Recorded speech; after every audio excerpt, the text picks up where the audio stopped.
you this in Jesus' name. Amen. We are not short of knowledge in this world, correct?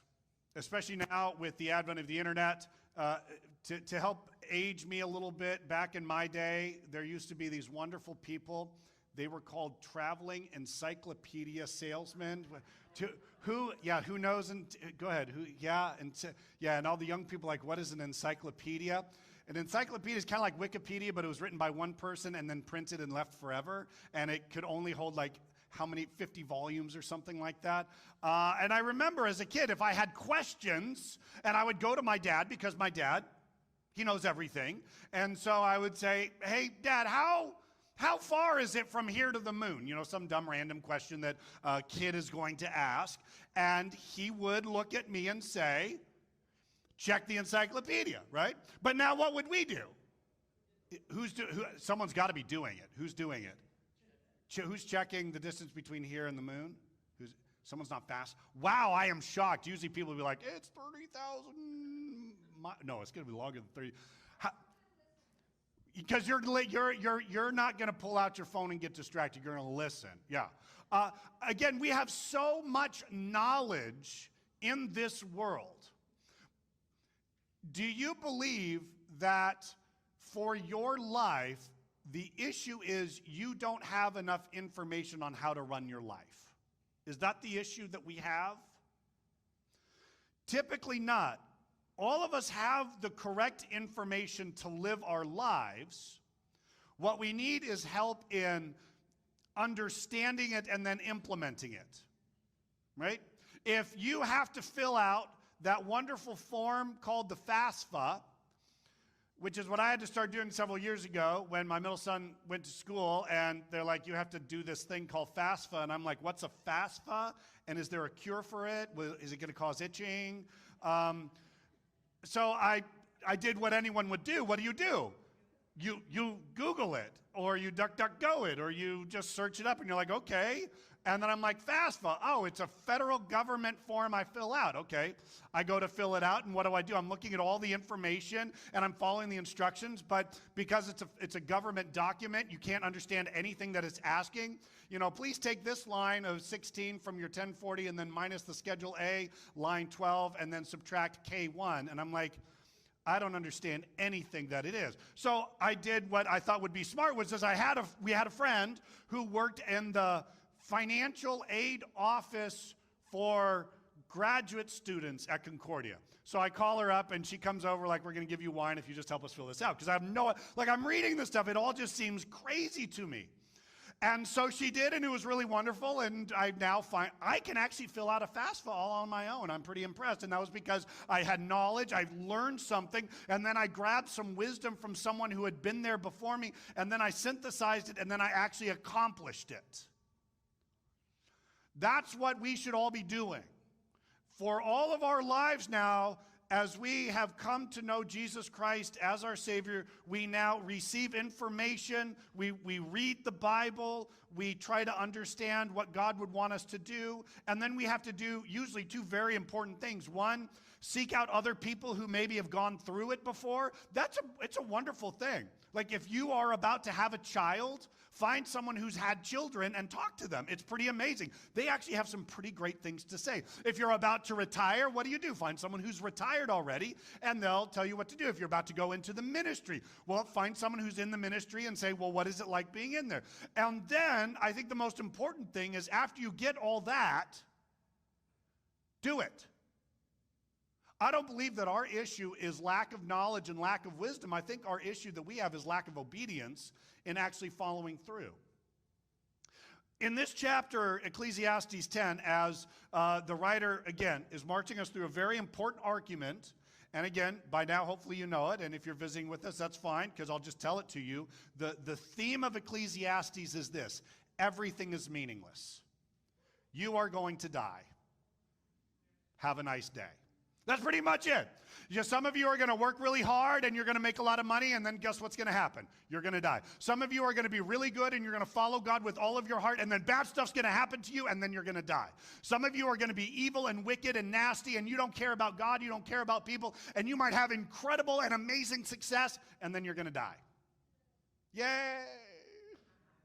We love it. Give us more. So sometimes we get to the point, and that's what I think the idea is, we almost get to a point of despair. Well, then what does it matter?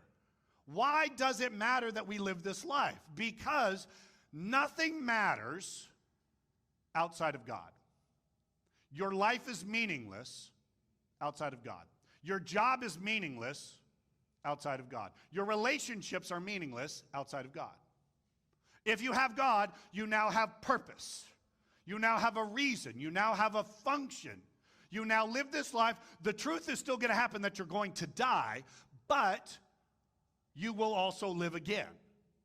And what we do here actually matters. It is one of the hardest things being in ministry when I watch especially young people who have grown up in the church, and maybe they've gone and they've listened to Heather and other teachers teach the kids message, and they've come to VBSs, and then they come into the youth group, and then they do college stuff, and they're focused on God, and it seems like they're getting everything good, and you pouring your life into them, and then all of a sudden they take a radical turn and go down paths you never even imagined, and sometimes I get disheartened, and I say, why the heck am I doing this? Like, I can't even have this young person raised up and then actually follow through. Or I've seen it where couples who come into my office and they do intense counseling. Maybe there's problems in the marriage. They're really struggling. And so they listen to me and I'm like, okay, well, here's the truth. The truth is, to the guy, you're an idiot. And I look at the girl and you're an idiot too, and you're both idiots. And so now let's see if we can figure out that the things that you're doing are not correct. So now let's do some changes. And as you change, things will get better in your life, and do things like, hey guys, like try something new, like maybe listen to your wife. That might be a cool thing to do. And women, maybe pay attention to the needs of your guy. And I tell them all this stuff, and I've been through it. As you know, I've been married for a while, and I have my share of idiotic things that I've done, and Heather has done as well. Heather's is a lot less than mine, don't worry, and I acknowledge that. But we've gone through some pretty difficult things in our life. And so when I then tell that to young couples who are struggling, I say, well, this is what you do. And then they come back. And some of them don't do anything. One couple in particular, years ago, at a totally different church, I was counseling them, and they came in, and the guy started complaining, started listing all the things. Man, she nags me all the time. She's always on my case. She is really critical. She has no nice things to say. And the lady, she goes, well, he's just an idiot, and he says he's going to do things, but he never follows through. And I just wish he would pay attention to my needs and just, hey, how about say I love you maybe once every quarter instead of once every year? That would be a bonus. And they're just bickering and fighting, and I go, okay, I think I know what's going on. We're going to work on some communication skills. We're going to try to get some stuff done. And I said, next week, here's what you need to work on. You need to do this, this, this, and this. And they came back the next week, and guess what they did? Nothing. And then the guy, I said, what's the problem? And the guy said, well, the problem is she's a nag. She doesn't cook me dinner, and she doesn't, she's always on me, and she's critical, and she's like, and he never says I love you, and he never falls. And I'm like, well, what's going on here? I gave you the roadmap. Here's how you get things done, and you just don't do it. That's our problem. As we hit chapter 10, in chapter 11, we'll have some very similar material. The writer of Ecclesiastes, which could be Solomon, it might not be Solomon. We call him the teacher, the preacher. The original Hebrew is the Koheleth. And he is now going to start dispensing wisdom. If you've ever gone to a sermon, listened to a sermon, and you realize that you are a sinner in need of God's forgiveness, and that Jesus died on the cross for you and loves you, and you have eternal life, and then you sat there and went, well, now what? What do I do? Then you're going to love this sermon, because this is all essentially Proverbs that will help you understand how to live your life. You might start reading through them and you're like, this just sounds like fortune cookie Christianity. But here's the truth. When it comes to wisdom, if wisdom is true, it started with God. That's the nice part about it. Some people say, I want to go to a wise person, and if their wisdom that they give me is just really, really true and it helps me out, I can guarantee you it was probably already said in the Bible in some way, shape, or form. So as we go through this, it's going to sound a little scattered. Joshua, I pray for you on how you're going to draw this sermon because you have an idea? Sweet. If you don't know, Joshua does drawings of every one of my sermons. If you ever want to see it, it's the pre-scrolling service announcements, has last week's sermon on it. And so he does a great job. And if he draws it well and it makes sense, then that means I think I preached a decent sermon because he figured it out. So let's see how we do here. Ecclesiastes chapter 10. As dead flies give perfume a bad smell, so a little folly outweighs wisdom and honor. There's some stuff, this is one of those weird translations once again, and they're trying to figure it out. A better translation would probably be something akin to this. If you have a rotting corpse, and there are lots of flies that are on that rotting corpse, they're death flies, right? Not just it's a dead fly in perfume, it's a death fly, meaning a fly that shows up when someone's dead. So if you have a rotting corpse, and then you try to put a little perfume on it, is that going to help at all? No, not at all. It's disgusting. It's gross. And that's what happens when your life is lived in a way that's honoring of God, and then all of a sudden you choose to do something dumb. A little folly outweighs wisdom and honor. You could live your life extremely well, and then one night you are at a party and you ended up drinking too much, and you drive home and you kill someone in an accident. You could have lived your life perfectly up until then. Well, perfectly and as best as you can. You know, you go to church, you listen to long sermons, and you read your Bible every day and you pray every day, but then you do that one thing, it can totally ruin your life.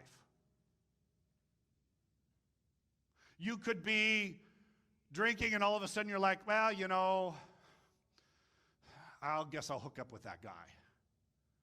One night, one mistake, and all of a sudden your life is radically changed because now you're pregnant. There are lots of things that we do in life that are mistakes, and you've got to be careful that certain things that happen can radically alter the trajectory of your life. I learned this when I was in my youth group.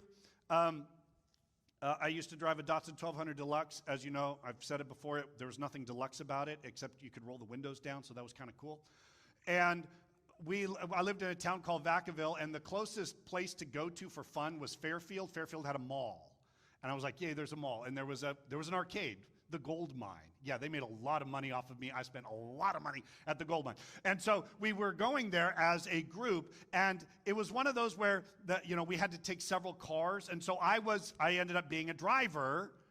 Why they asked me, I'm not sure. I think it was because I was the only one that could drive. And we're driving, and we're kind of doing the thing where the youth leader was driving, and I'd kind of pass him, and then he would kind of pass me, and then I'd kind of pass him, and he'd kind of have this competition. So on the way home I said, that's it, I'm doing it, I'm going whole hog. And so I'm hitting that thing. Now the Datsun 1200 Deluxe, I think its maximum speed is like 75.8 miles an hour, and when you get it up there it really starts shaking a lot, but I'm like, I think I can do this, and I'm like, I'm doing the wee, and I'm like, look at me go, and yeah, Dwayne, you can't catch me, Dwayne, yeah, sorry, yeah, he's and all the kids are in the thing, and they're like, ah! And we get back to the church, and I kind of was like, Dwayne, I beat you.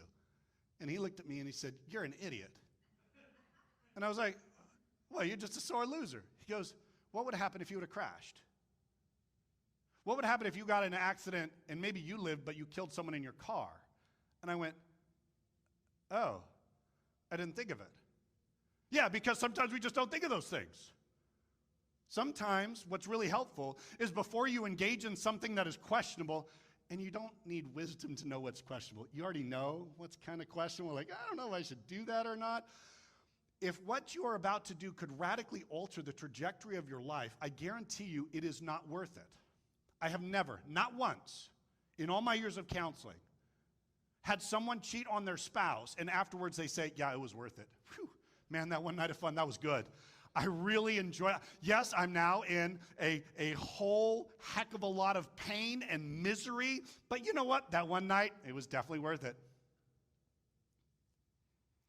I remember when I got into the ministry, I was, I don't know who gave it to me or someone showed it to me, but the title was called Consequences of a Moral Tumble as a pastor.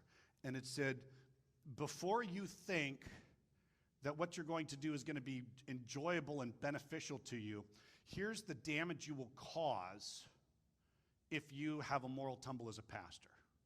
And it has this list of like 20 things. You're going to lose the respect of your congregation. You're going to dishonor the name of Jesus Christ. You're going to have people who are going to say, well, gosh, if that's what the pastor does, should I be doing anything?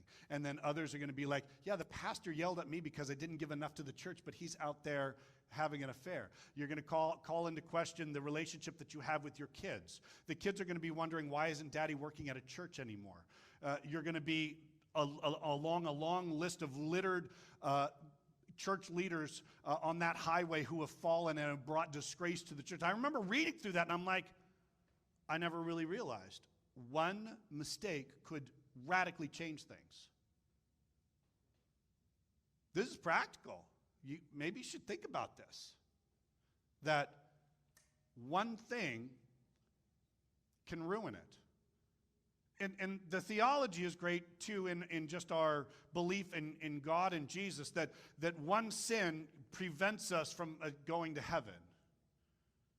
If you have sinned, you deserve death and damnation and hell for eternity. Congratulations. That's why, again, the grace of God is so incredible. Because I don't know anyone sitting here, and I know it's definitely not me, that I've only sinned once. I've sinned multiple times. I am a rotting corpse. And yet God in his grace and his love still loves me and forgives me. But I do also caution us to buy into the practical theology that all sins are the same. It is true in our salvation theology, all sins are the same. If you cheat on your wife, or you cheat on your taxes, or you steal a pen from your work, all of those disqualify you from perfection and getting you into the kingdom. But if you go through the book of Leviticus, you find out that there are different punishments for different things, and we have it too. Stop and think before you engage in something that could be extremely damaging. Verse 2.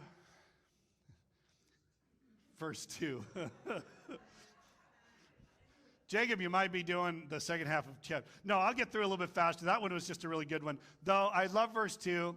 If you happen to be I hate bringing politics into church, but it is always fun when it does show up. So if you are a far-right Republican, verse 2 is for you.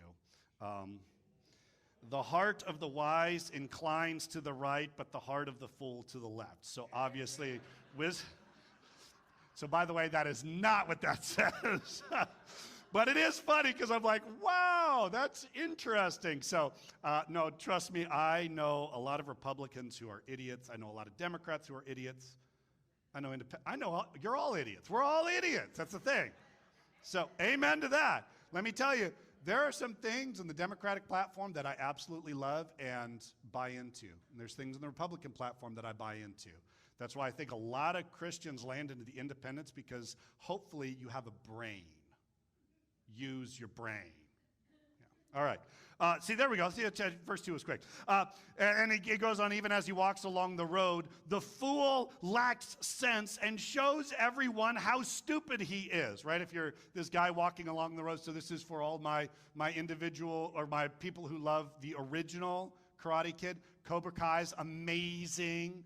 I love that series a lot, but the original is always good, right? And there's this point, and it's funny because it's wisdom from Mr. Miyagi, but I think Mr. Miyagi ripped it off from the Bible, because he's getting ready to do some fighting. He's ready to learn karate. And Mr. Miyagi asked Danielson, you ready? And he says, I guess so. And he goes, I guess so. He goes, if you walk on right side of the road, you okay. You walk on left side of the road, you okay. You walk in middle of a road, squished just like grape. I'm probably going to get now a copyright notice on this YouTube video. And he says the same thing with karate. You either karate yes or you karate no. You karate guess so, squished just like grape. This is our life too. Don't be a fool and constantly just stumble through life in the middle of the road and get hit. Verse 4, if a ruler's anger rises against you, do not leave your post. Calmness can lay great errors to rest. So this isn't just with rulers, this would be with anyone. If you've ever encountered someone who is angry and upset, the best thing to do is to get angry and upset back at them. Husbands and wives, have you tried this? Like, you know, your wife gets really angry at you and you start yelling at you, right? And then you yell back and she's like, oh, well, thank you for that wonderfully articulated argument. I totally understand your point of view. No, what do? They start yelling back at you more. This is practical. Yeah. If you have your parents and they're yelling at you, yelling back usually doesn't work. What happens? Calmness.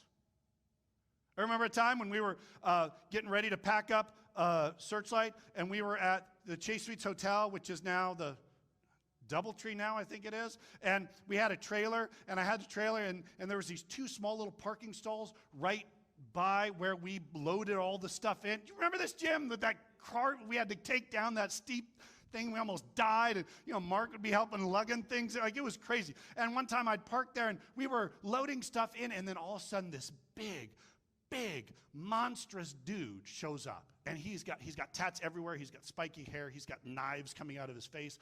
And he comes up to me, and he's like, are you the one who owns this trailer? And I'm like, oh. I'm like, no, it's Jim. This is Jim's trailer.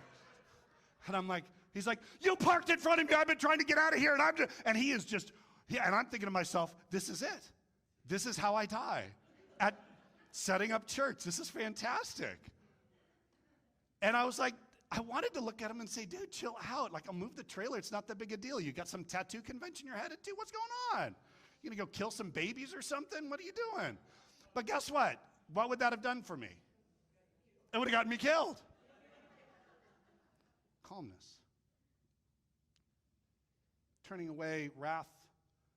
Let me tell you, I've done it and I've seen it work. Responding when you are angry usually never works. Has it worked for you? This is wisdom. This is wisdom. Verse 5, there is an evil I have seen under the sun, the sort of error that arises from a ruler. Fools are, okay, again, you're going to get political. I mean, don't, okay? Fools are put in many high places while the rich occupy the low ones. I have seen slaves on horseback while princes go on foot like slaves. What this is saying is that sometimes this world seems backwards. Do you ever feel that way? That sometimes you look at something and go, that makes no sense whatsoever. And sometimes we feel like there is a randomness to this world. Do you ever feel the world is random? The world is not random. TV, see those TV demons? What is going on?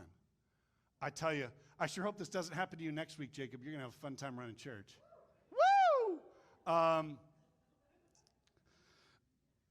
This world may seem random. Good people get cancer. Evil people live long lives. Kids die. Wicked old people live forever. And this is a reminder that that is something that you are going to encounter. I don't know how many times when my kids would come home from school and they're like, Dad, my third grade teacher, I'm pretty sure she's an agent of the devil. And the classmates are her minions. And she's like, she's just unfair. Has anyone ever had a teacher, a boss who was unfair? And that's what I tell them. I go, yeah, welcome to life. Like, Dad, go get her fired. I'm like, no, I can't get her fired. Like, I don't have that power. What do? You learn how to live with it. You learn how to manage it, because that's what life is. Sometimes things in this world are unfair. Learn how to accept it. And then there's this other, this can take a couple of different directions. I'll give you both. You can choose which one you like. Whoever digs a pit may fall into it. Whoever breaks through a wall may be bitten by a snake. Whoever quarries stones may be injured by them. Whoever splits logs may be endangered by them. Some is like, oh yeah, all of those are like evil activities. And I was like, really? And they're like, yeah, if you're digging a pit, that means you're setting a trap so that you can ensnare your enemy. And I'm like, really? Is that why you dig a hole? I have never dug a hole and said, yes, I hope someone falls into this. And, the evil person that's, hope the person from church that I don't like, falls into that. No. And breaking through a wall, like, well, you're breaking through someone's wall. That's bad. I think this is everyday activities. Have you ever been doing everyday activities and then all of a sudden something really bad happens? Do you know that tragedy can strike you on a random Tuesday? Those are the ones I'm worried about the most. I can see other tragedies coming, and it's really hard, and you can deal with it, but the ones that I don't like are the ones I'm blindsided by. You will be blindsided by tragedy, and evil may befall you, and it's tough. And it's just simply a part of life. And then I love this one. If the axe is dull and its edge unsharpened, more strength is needed, but skill will bring success. Okay, so if you have a dull axe, what will you need to do in order to chop the log? According to this proverb, you need to have greater strength and higher skill. Now, I read that, and the very first thing that came to my mind was, sharpen the axe! Are you are you dumb or something like that? And again, you got to watch how you push these proverbs, because this is still a very important thing, because he goes on and he talks about if a snake bites before it is charmed, there's no profit for the charmer. What is being said is this. Some of you have a dull axe. Some of you are at a disadvantage. Some of you came from broken homes. Some of you have alcoholic fathers. Some of you have absent mothers. Some of you are not wealthy. Some of you grew up on the wrong side of the tracks. Some of you didn't graduate high school.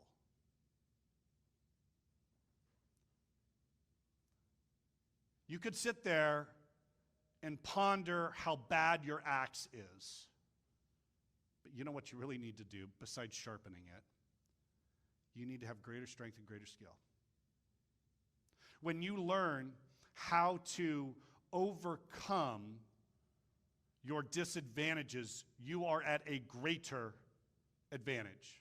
I remember I was listening to a pastor speak this, and it was really interesting because the pastor was really, he is a great preacher, and I really like listening to him, but he's kind of wild, and he kind of screams a lot, and he talks a lot, so I kind of like him, but he kind of annoys me at the same time, and I don't know why that is.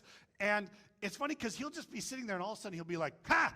And I'm like, what is up with this guy? And then he'll just be like this, and he'll be walking, he'll stop and he'll go, and then he keeps on. And I'm like, what is up with this dude? And then on this particular thing, he answered it.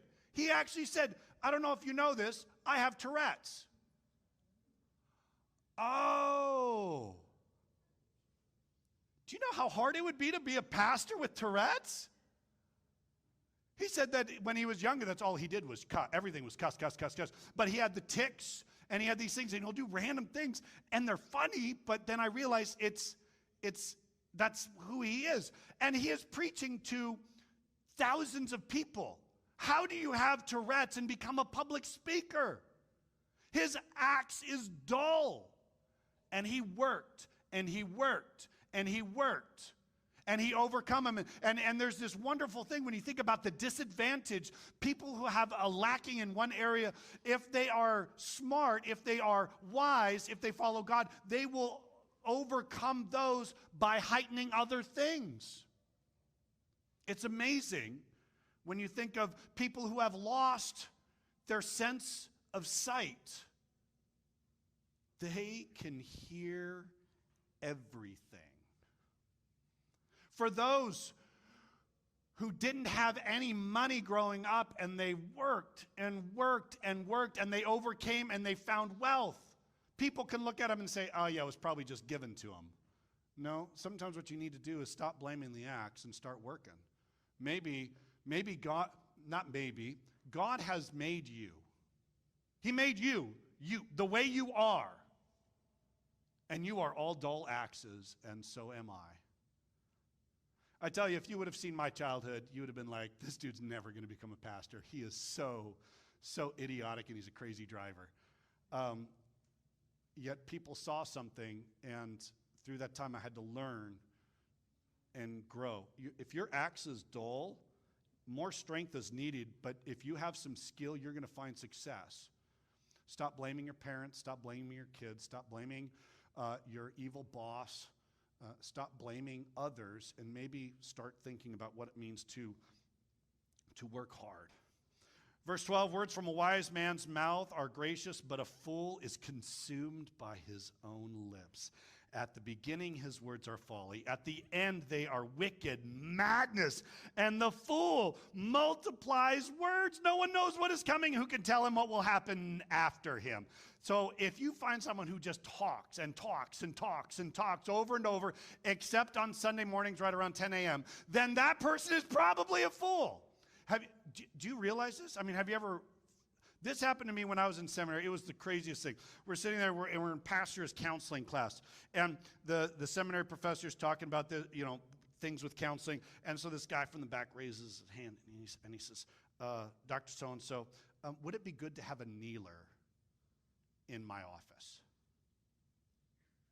Yeah, thank you, Paul, because that's what we all did. We're like, what? A fool starts off with his folly, and then it just turns into utter madness.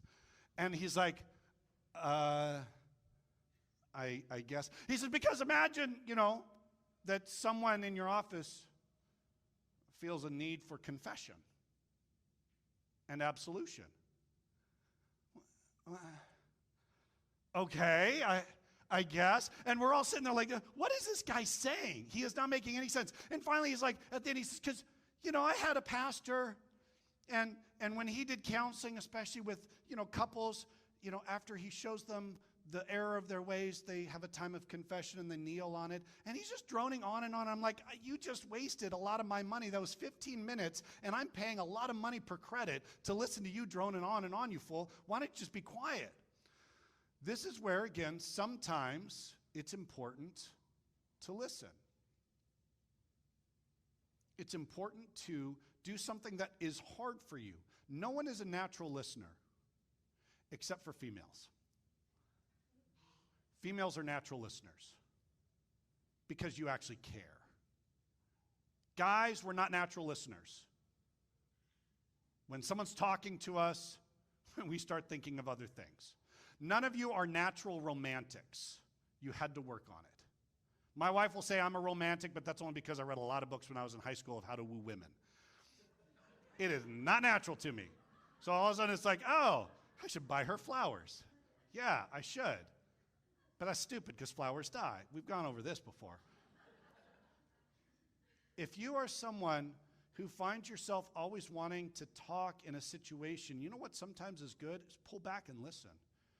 If you have someone who's coming to you and they're pouring out their heart about what's going on in their life, you know what you should do? You listen. Don't go, oh, wow, you're dumb, or, oh, wow, something like that happened to me before. No, listen to them. This all happened in the book of Job, where Job goes through problems, and what happens? He's got these three guys, and then a fourth guy shows up later. But what do? All they do is talk to Job about how evil he is. Yeah, wouldn't that be great? Like if you come in for counseling, and you're like, I had a bad thing happen in my life. And I go, well, let's talk about the secret sin that you must have. You would be like, you're a crazy man. You're a fool, and you're multiplying madness. And you would be absolutely correct. Sometimes what we do is sit and listen. Guys, I understand listening is not our default. But your axe is dull, and maybe it's time to sharpen it.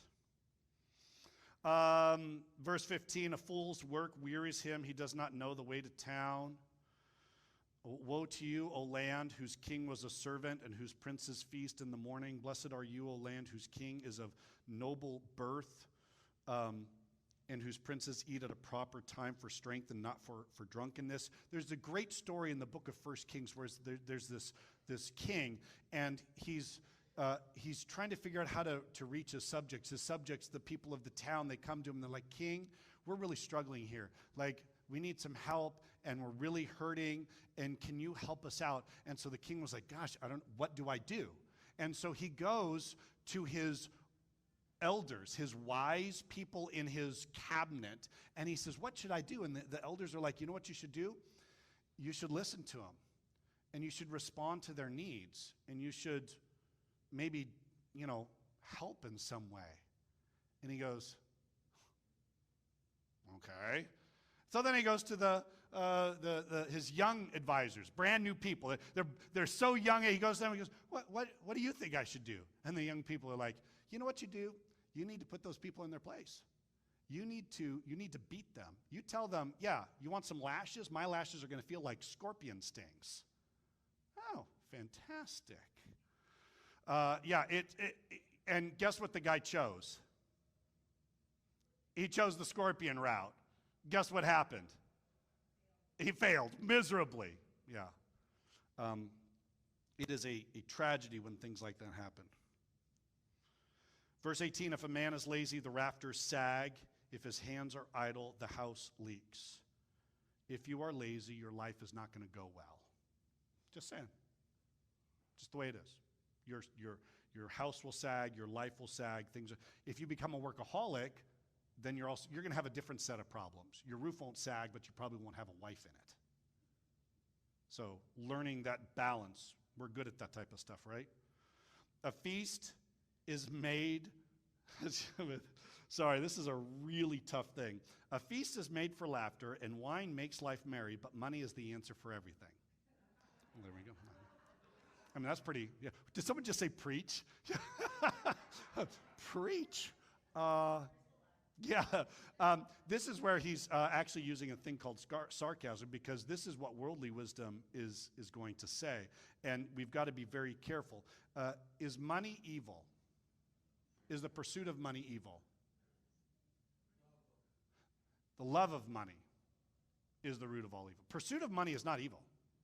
I don't know if you know this. I have a job. I think you have a job too. I hope you have a job. We pursue money. Why do we pursue money? To buy our wives flowers. That's what we're supposed to do. And we have bills to pay, and we have other things. The pursuit of money is not an evil activity. What happens is when you get an overwhelming obsession with money. You've got to be careful.